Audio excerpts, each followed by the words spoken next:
সিরাতুন নবীর 40 বছরের প্রথম অধ্যায়ের বৈশিষ্ট্য হল এই অংশটুকু উম্মতের জন্য শরীয়তের দলিল নয়, এই অংশটুকু উম্মতের নবীর জন্য নবুয়তের দলিল। জীবনের প্রথম 40 বছর নবীর জন্য নবুয়তের দলিল, আর পরবর্তী 23 বছর উম্মতের জন্য শরীয়তের দলিল। বৈশিষ্ট্যগুলি বোঝার জন্য সর্বপ্রথমে আমরা এই দুইটা কথা জরুরি ভিত্তিতে মনে রাখি। পবিত্র জিন্দগির প্রথম 40 বৎসরের অধ্যায়, এটা নবীর জন্য নবুয়তের দলিল, আর পরবর্তী 23 বৎসরের জীবন ইতিহাস উম্মতের জন্য শরীয়তের দলিল। নবীর জন্য নবুয়তের দলিল কথার মানে হলো এই ঘটনাগুলি প্রমাণ করে তিনি নবী ছিলেন, কিন্তু উম্মতে অনুসরণ করতে পারবে না, অনুকরণ করার ক্ষমতাই নাই। কাজেই 40 বৎসরের জীবন ইতিহাস অনুসরণীয় নয়, অনুকরণীয় নয়, পালনীয় নয়। 40 বৎসরের জীবন ইতিহাস হলো আলোচ্য। আলোচনার মাধ্যমে বুঝতে হবে যে 40 বৎসরের জীবনের ঘটনাগুলি নবীর জন্য নবুয়তের দলিল হলো কিভাবে। প্রত্যেকটা ঘটনা প্রমাণ করে ইনি নবী, এই হলো নবীর জন্য নবুয়তের দলিল। নাহমাদুহু ওয়া নাস্তাঈনুহু ওয়া নাস্তাগফিরুহু ওয়া নু'মিনু বিহি ওয়া নাতাওয়াক্কালু আলাইহি ওয়া নাউযু বিল্লাহি মিন শুরুরি আনফুসিনা ওয়া মিন সাইয়্যিআতি আ'মালিনা। মান ইয়াহদিহিল্লাহু ফালা মুদিল্লা লাহু ওয়া মান ইউদ্লিলহু ফালা হাদিয়া লাহু। ওয়া নাশহাদু আল্লা ইলাহা ইল্লাল্লাহু ওয়াহদাহু লা শারীকা লাহু ওয়া নাশহাদু আন্না সাইয়্যিদানা ওয়া নাবিয়্যানা ওয়া মাওলানা মুহাম্মাদান আবদুহু ওয়া রাসূলুহু সাল্লাল্লাহু তাআলা আলাইহি ওয়া আলা আলিহি ওয়া আসহাবিহি ওয়া বারাকা ওয়া সাল্লাম।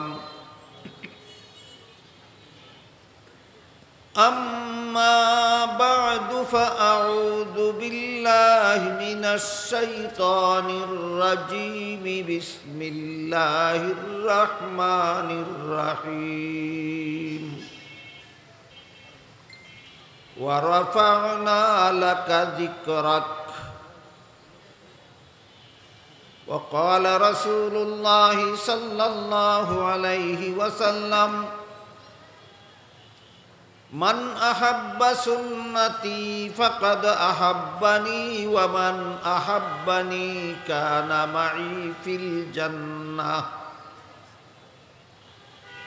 وقال عليه الصلاة والسلام: من رغب عن سنتي فليس مني، أو كما قال عليه الصلاة والسلام. শ্রদ্ধেয় সভাপতি, হযরত উলামায়ে কেরাম, দূর দূরান্ত থেকে আগত সর্বস্তরের মুসলমান ভাইয়েরা আমার, আমি আশা করি আপনারা সকলেই জানেন যে আজকের এই মুবারক সমাবেশের আয়োজন সিরাত কনফারেন্স নামে করা হয়েছে। অর্থাৎ এটা এমন একটা আলোচনা সভা যেখানে মহানবী মুহাম্মদুর রাসূলুল্লাহ সাল্লাল্লাহু আলাইহি ওয়াসাল্লামের পবিত্র সিরাত বা জীবন ইতিহাস নিয়ে আলোচনা হবে। আমাদের মহানবী মুহাম্মদুর রাসূলুল্লাহ সাল্লাল্লাহু আলাইহি ওয়াসাল্লামের পবিত্র জীবন ইতিহাসকেই সিরাতুন নবী বলা হয়। এই সিরাতুন নবীর মেয়াদ কাল হলো 63 বৎসরের। ৬৩ বছর আগে এক রবিউল আউয়াল মাসে জন্মগ্রহণ করার মাধ্যমে তিনি এই পৃথিবীতে শুভাগমন করেছিলেন। আবার ৬৩ বছর পর আরেক রবিউল আউয়াল মাসে তিনি এই পৃথিবীর থেকে বিদায় হয়ে গেছিলেন। ২ রবিউল আউয়ালের মধ্যবর্তী সময়কাল হল ৬৩ বছর। এই ৬৩ বছরের জীবন ইতিহাস বা সিরাতুন নবী মিলাদুন নবীর থেকে শুরু এবং ওফাতুন নবী পর্যন্ত শেষ। নবীর জন্ম থেকে সিরাতুন নবী বা জীবন ইতিহাস শুরু, আর নবীর ওফাতের মাধ্যমে সিরাতুন নবী বা নবীর জীবন ইতিহাসের সমাপ্তি। এই ৬৩ বছরের জীবন ইতিহাসের অত্যন্ত গুরুত্বপূর্ণ ৩টি অধ্যায় আছে। নবীর জীবন ইতিহাস সম্পর্কে পরিষ্কার ধারণা রাখতে হলে ৩টি অধ্যায় এবং ৩টি অধ্যায়ের বৈশিষ্ট্য পরিষ্কারভাবে বুঝে নেওয়া দরকার। আমরা প্রথমেই স্মরণ রাখি, আমাদের নবীর ৬৩ বছরের জীবন ইতিহাসকে সিরাতুন নবী বলা হয়। এর গুরুত্বপূর্ণ ৩টি অধ্যায় আছে। প্রথম অধ্যায় ৪০ বছরের। এই অধ্যায়ের শিরোনাম হল ক্বাবলান নুবুওয়াত, নবুয়তের দায়িত্ব পাওয়ার পূর্ববর্তী জীবন ইতিহাস। দ্বিতীয় অধ্যায় হল ১৩ বছরের। কুরআন নাজিল শুরু হওয়ার পরে নবী মক্কা শরীফে আরও ১৩ বছর অবস্থান করেন।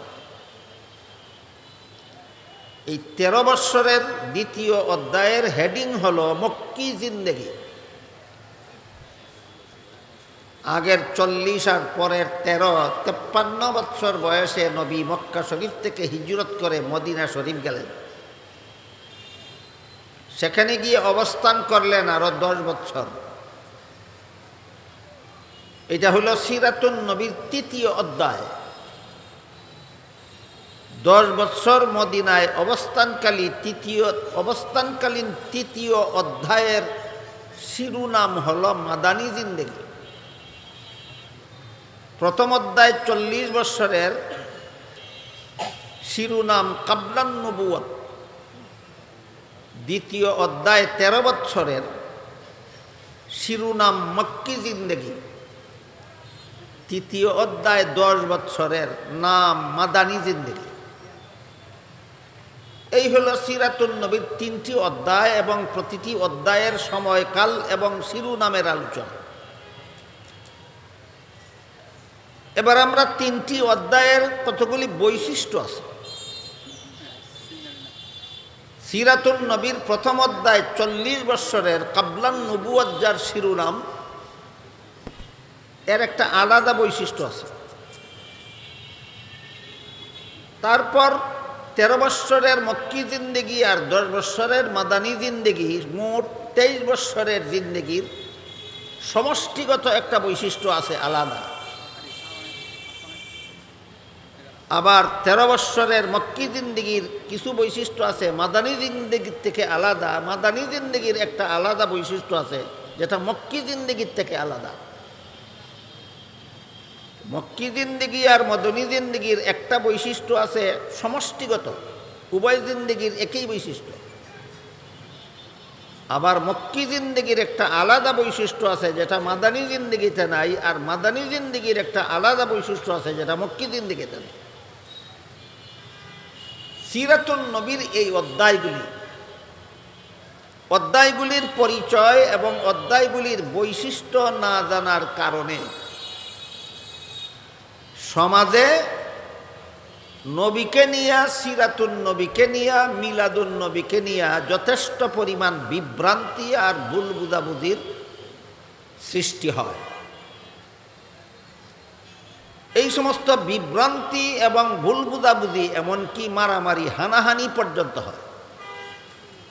শুধুমাত্র পবিত্র জিন্দগির অধ্যায়গুলির বৈশিষ্ট্যগুলি না জানার কারণে, না বোঝার কারণে। তাই আমরা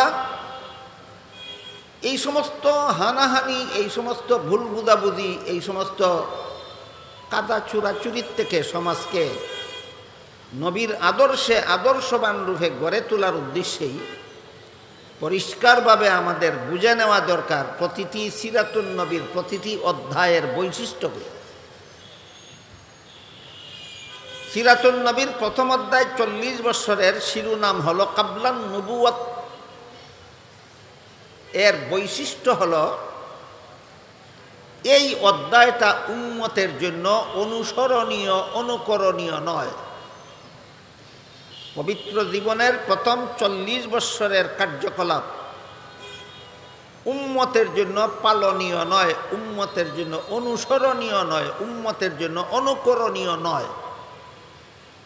তাই প্রশ্ন জাগে, তাইলে প্রথম অধ্যায় কোন কাজের? দীর্ঘ 40 বছরের জীবন ইতিহাসের কাজগুলি যদি আমি অনুসরণ করতে না হয়, অনুকরণ করতে না হয়, পালন করতে না হয়, তাহলে সিরাতুন নবীর প্রথম অধ্যায়ের 40 বছরের কার্যকলাপ কোন কাজের জন্য? এই প্রশ্নের জবাব ততক্ষণ পর্যন্ত জানা যাবে না যতক্ষণ পর্যন্ত সিরাতুন নবীর প্রথম অধ্যায়ের বৈশিষ্ট্য জানা থাকবে না। সিরাতুন নবীর 40 বছরের প্রথম অধ্যায়ের বৈশিষ্ট্য হল এই অংশটুকু উম্মতের জন্য শরীয়তের দলিল নয়, এই অংশটুকু উম্মতের নবীর জন্য নবুয়তের দলিল। জীবনের প্রথম 40 বছর নবীর জন্য নবুয়তের দলিল, আর পরবর্তী 23 বছর উম্মতের জন্য শরীয়তের দলিল। বৈশিষ্ট্যগুলি বোঝার জন্য সর্বপ্রথমে আমরা এই দুইটা কথা জরুরি ভিত্তিতে মনে রাখি। পবিত্র জিন্দগির প্রথম 40 বছরের অধ্যায়, এটা নবীর জন্য নবুয়তের দলিল, আর পরবর্তী 23 বছরের জীবন ইতিহাস উম্মতের জন্য শরীয়তের দলিল। নবীর জন্য নবুয়তের দলিল কথার মানে হলো এই ঘটনাগুলি প্রমাণ করে তিনি নবী ছিলেন, কিন্তু উম্মতে অনুসরণ করতে পারবে না, অনুসরণ অনুকরণ করার ক্ষমতাই নাই। কাজেই 40 বছরের জীবন ইতিহাস অনুসরণীয় নয়, অনুকরণীয় নয়, পালনীয় নয়। 40 বছরের জীবন ইতিহাস হলো আলোচ্য। আলোচনার মাধ্যমে বুঝতে হবে যে 40 বছরের জীবনের ঘটনাগুলি নবীর জন্য নবুয়তের দলিল হলো কিভাবে। প্রত্যেকটা ঘটনা প্রমাণ করে ইনি নবী, এই হলো নবীর জন্য নবুয়তের দলিল কথার অর্থ। এই ইতিহাসটা মহানবীর জন্ম থেকে শুরু হয়। আগেই বলেছি মহানবীর জন্মকে মিলাদুন নবী বলা হয়। মিলাদুন নবী শব্দটা হাদিসের কিতাবে আছে। এর অর্থ কোনো মাহফিল নয়, এর অর্থ কোনো অনুষ্ঠান নয়, এর অর্থ কোনো মিছিল নয়। হাদিসের কিতাবে যে মিলাদুন নবী শব্দ আছে এর অর্থ কোনো স্লোগান নয়। হাদিসের কিতাবে যে মিলাদুন নবী শব্দ আছে এর অর্থ হইল নবীর জন্ম। আমার কথা বুঝে থাকলে বলুন তো, মিলাদুন নবী অর্থ কোনো অনুষ্ঠান, কোনো মাহফিল, কোনো মিছিল, কোনো স্লোগান, না নবীর জন্ম? মিলাদুন নবী অর্থ নবীর জন্ম, নবীর জন্মের কথা হাদিসে আছে। কাজেই হাদিসের মিলাদুন নবী শব্দের দ্বারা কুসংস্কারে আচ্ছন্ন বেদাতীদের মাহফিল প্রমাণিত নয়, বেদাতীদের অনুষ্ঠান মিলাদুন নবী শব্দের দ্বারা প্রমাণিত নয়, বেদাতীদের মিছিল মিলাদুন নবী শব্দের দ্বারা প্রমাণিত নয়, বেদাতীদের স্লোগান মিলাদুন নবী শব্দের দ্বারা প্রমাণিত নয়। মিলাদুন নবী শব্দের তো স্লোগানও নয়, মিছিলও নয়, মাহফিলও নয়, অনুষ্ঠানও নয়। মিলাদুন নবী শব্দের অর্থ হইল নবীর জন্ম। এখান থেকে সিরাতুন নবীর প্রথম অধ্যায়ের সূত্রপাত নবীর জন্ম থেকে।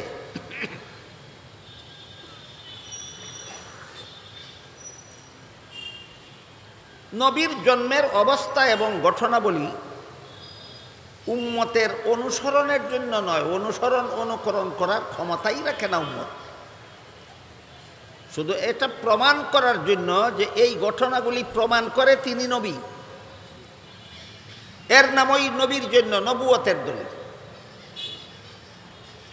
যেমন নবীর মা আমেনা বলেন, আমার এই ছেলের জন্ম হওয়ার সময় আমার কোনো রকমের কষ্ট হয়নি। মায়ের গর্ভ থেকে সন্তান ভূমিষ্ঠ হবে আর মায়ের বিন্দুমাত্র কষ্ট হবে না, এটা স্বাভাবিক ব্যাপার নয়, এটা অস্বাভাবিক। এই অবস্থায় নবী মায়ের গর্ভ থেকে ভূমিষ্ঠ হয়েছেন যাতে মায়ের সামান্যতম কষ্ট হয়নি। আর তিনি খতনাকৃত অবস্থায় ভূমিষ্ঠ হয়েছেন, নার কাটা অবস্থায় ভূমিষ্ঠ হয়েছেন। অন্যান্য মানব সন্তান ভূমিষ্ঠ হওয়ার পরে খতনা করাতে হয়, অন্যান্য মানব সন্তান ভূমিষ্ঠ হওয়ার পরে তার নার কেটে দিতে হয়। কিন্তু আমাদের নবী খতনা করা অবস্থায়, নার কাটা অবস্থায় ভূমিষ্ঠ হয়েছেন। কাজেই তার জন্ম হওয়াটা স্বাভাবিক পদ্ধতিতে না অস্বাভাবিক? অস্বাভাবিক। তার জন্ম স্বাভাবিক পদ্ধতিতে হয়নি, অস্বাভাবিক পদ্ধতিতে জন্ম হয়েছে, যা উম্মতের পক্ষে অনুসরণ করার কথা নয়, অনুসরণ করার ক্ষমতাই নেই। নবী খতনাকৃত অবস্থায় ভূমিষ্ঠ হয়েছিলেন, এই জন্য কোনো সন্তান নিজের ইচ্ছায় খতনা করা অবস্থায় ভূমিষ্ঠ হতে পারবে না।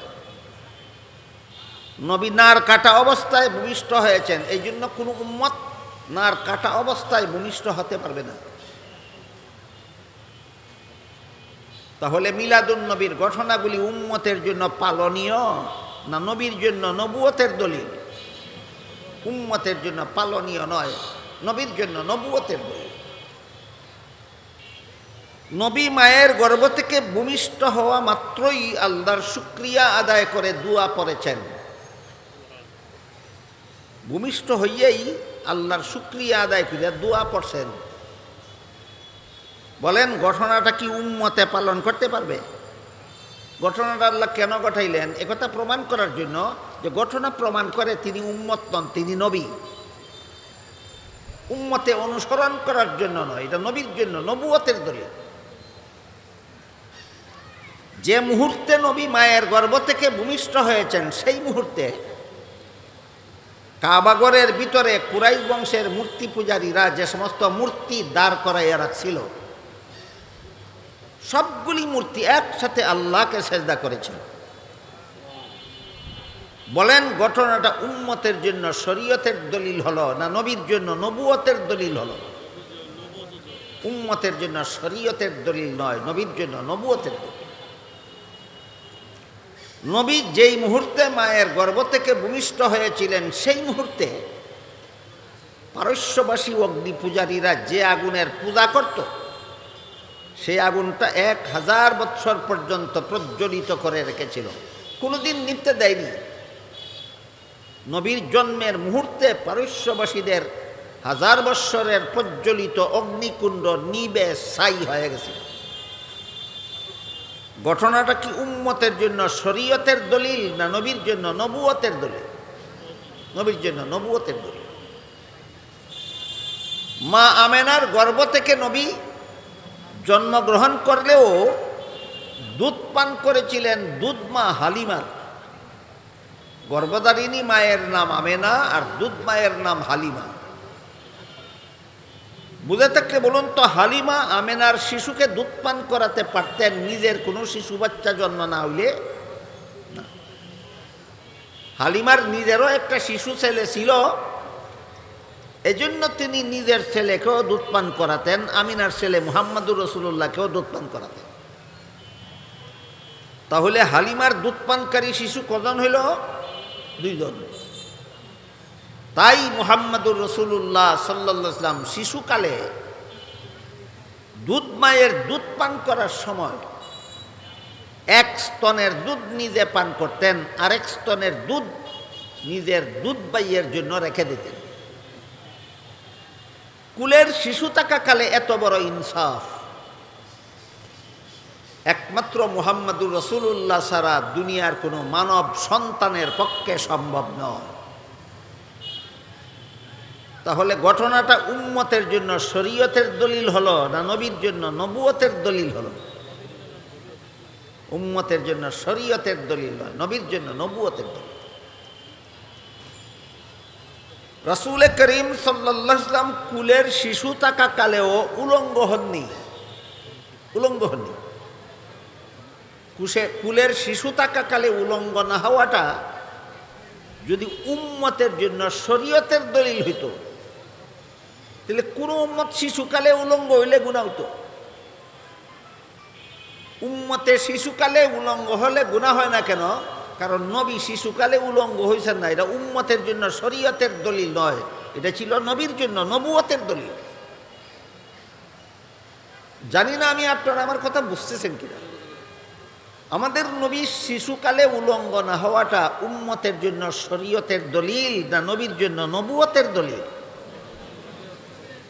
এইভাবে জন্ম থেকে নিয়ে কুরআন নাজিল শুরু হওয়ার পূর্ব পর্যন্ত দীর্ঘ 40টি বছরের জীবন ইতিহাসে আল্লাহ এমন অসংখ্য অগণিত ঘটনা আল্লাহর কুদরতি ব্যবস্থায় ঘটাইছেন যে ঘটনাগুলির প্রত্যেকটা ঘটনা প্রমাণ করে তিনি নবী। আমরা অনুকরণ করার জন্য না তিনি যে নবী সে কথা প্রমাণ করার জন্য? কি বুঝলেন এতক্ষণ?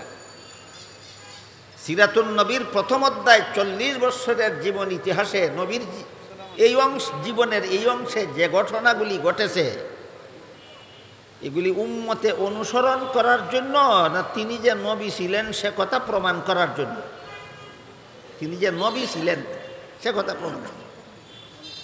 এই কথাটাকেই সিরাতের ভাষায় বলা হয় উম্মতের জন্য শরীয়তের দলিল নয়, নবীর জন্য নবুয়তের দলিল।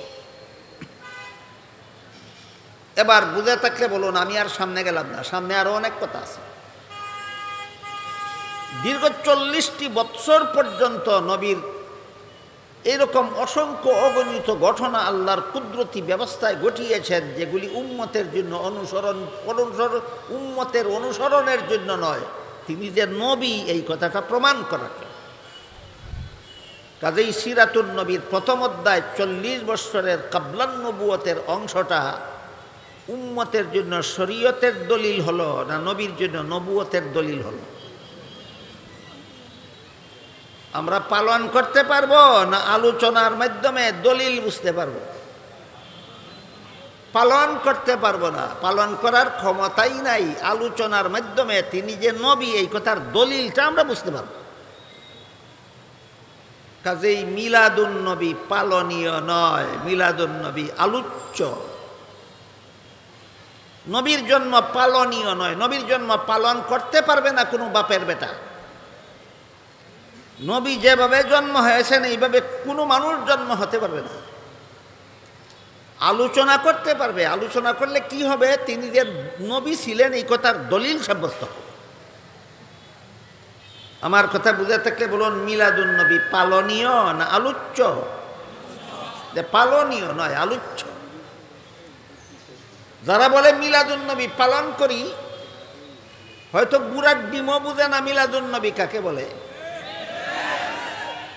আর না হয় বুঝে শুনেই আপনাদেরকে পালন করার নামে ধোঁকা দেয়। বুঝে মিলাদুন নবী পালন করতে পারবে না তার বাপেও, তারপরও পালন করি কেন বলে? সরল মুসলমানকে ধোঁকা দেওয়ার জন্য। এরা মিলাদুন নবী পালন করার এই ভ্রান্ত দাবি, মিথ্যা দাবি যারা করে, এরা বাংলাদেশে 1974 সালের পর থেকে এদের মন গড়া একটা কুসংস্কার এই বাংলাদেশের মুসলমানদের সমাজে চালু করেছে। এই ইতিহাসটা বাংলাদেশের সব মুসলমানের জানা থাকা দরকার। 1974 সালে চট্টগ্রামের বেদাতিরা পাকিস্তানের এক বন্ডপীরকে আমন্ত্রণ করে এনেছিল। সেই বন্ডপীরের নাম ছিল তাহের শাহ। 1974 সালে চট্টগ্রামের বেদাতিরা পাকিস্তানের এক ভণ্ড পীরকে দাওয়াত করে এনেছিল, তার নাম ছিল তাহের শাহ। সেই তাহের শাহ চট্টগ্রামের বেদাতিদেরকে বলে গিয়েছিল, তোমরা আগামী বছর 12ই রবিউল আউয়াল, আগামী বছর থেকে প্রতি বছর 12ই রবিউল আউয়ালে জশ্নে জুলুসে ঈদে মিলাদুন নবী নামে একটা মিছিল করবা। সেই ভণ্ড পীরের নির্দেশে সর্বপ্রথম চট্টগ্রামের বেদাতিদের মাধ্যমে বাংলাদেশের মুসলমানদের মধ্যে একটা নূতন বেদাত চালু হয়। কিসের নামে? জশ্নে জুলুসে ঈদে মিলাদুন নবী নামে। 1974 সালের আগে আমাদের বাংলাদেশের কোনো মুসলমান জশ্নে জুলুসে ঈদে মিলাদুন নবীর নামে কোনো মিছিল করেনি। কাজে আজকাল যারা জশ্নে জুলুসের মিছিল করে আর বলে সুন্নি হলে মিছিলে যোগ দিবে, ওয়াহাবি হলে যোগ দিবে না, বলে কিনা? জশ্নে জুলুসের মিছিল তাদের দাবি মতে সুন্নিরা করে, ওয়াহাবিরা করে না। 1974 সালের আগে তো তোমাদের বাপদাদারাও জশ্নে জুলুস করছে না?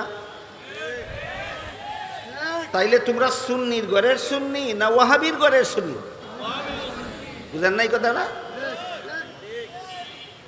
জশ্নে জুলুসের মিছিল করলে যদি সুন্নি হয় আর না করলে যদি ওয়াহাবি হয়, তাহলে 1974 সালের আগের তোমরার বাপদাদারা কেউই জশ্নে জুলুস করছে না। তোমরার বাপদাদা 14 গোষ্ঠী ওয়াহাবি ছিল, তোমরা ওয়াহাবির ঘরের সুন্নি।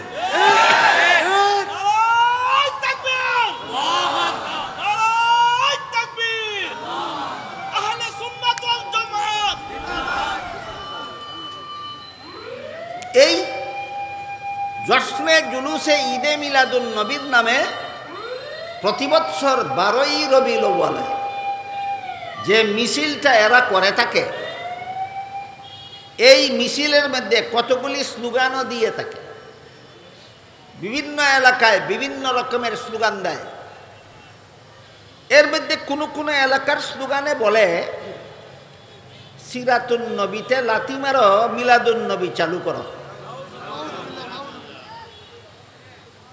এই জন্য সিরাতুন নবী সম্পর্কে একটু ধারণা থাকা দরকার। বলেন তো 30 পারা কোরআন নবীর জন্মদিনে নাজিল হয়েছিল না পরবর্তী জীবন ইতিহাসে? পরবর্তী জীবন ইতিহাসের নাম মিলাদুন নবী না সিরাতুন নবী? তাহলে 30 পারা কোরআনের সম্পর্ক মিলাদুন নবীর সাথে না সিরাতুন নবীর সাথে? সিরাতুন নবীতে লাথি মারলে লাথি কোথায় লাগে? কোরআনে। কোরআন তো মিলাদুন নবীর দিন নাজিল হইছে না, কোরআন তো সিরাতুন নবীতে নাজিল হইছে। কাজে সিরাতুন নবীতে লাথি মারলে সেই লাথি তো কোরআনে লাগে। এভাবে যারা সিরাতুন নবীর নামে কোরআনে লাথি মারতে পারে, এরা কেতনা বড় সুন্নি হতে পারে? এই সুন্নি শব্দটা হলো সরল মুসলমানকে ধোঁকা দেওয়ার জন্য মুনাফিকদের একটা হাতিয়ার।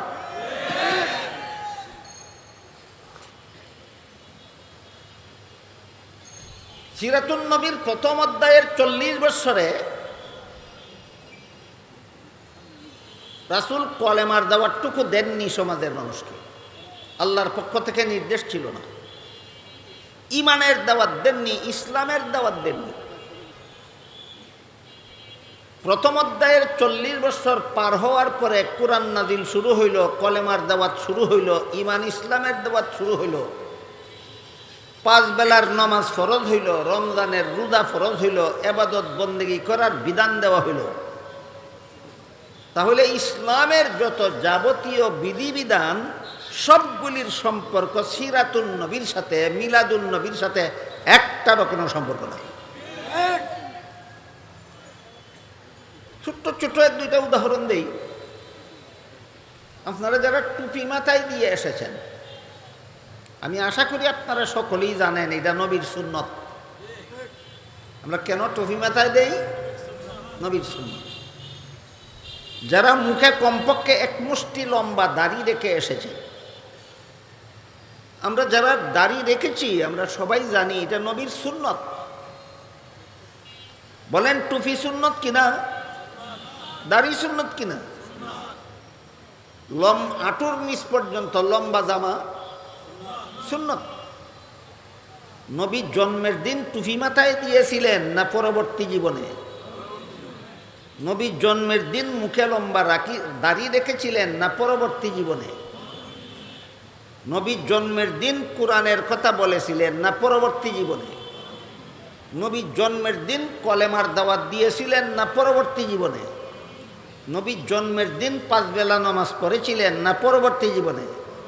নবী জন্মের দিন রমজানের রোজা রেখেছিলেন না পরবর্তী জীবনে? তাহলে কোরআন, হাদিস, নামাজ, রোজা, ইবাদত, বন্দেগী, ইসলামের যাবতীয় বিধিবিধানের সম্পর্ক মিলাদুন নবীর সাথে না সিরাতুন নবীর সাথে? এই সিরাতুন নবীতে লাথি মারার মতলবটা কি? মিলাদুন নবীর দোহাই দিয়া এই সিরাতুন নবীতে লাথি মারার একটা জঘন্যতম কুমতলব আছে। এটা আমাদের সিরাতুন নবীর আলোকেই বুঝতে হবে। এদের কেউ কেউ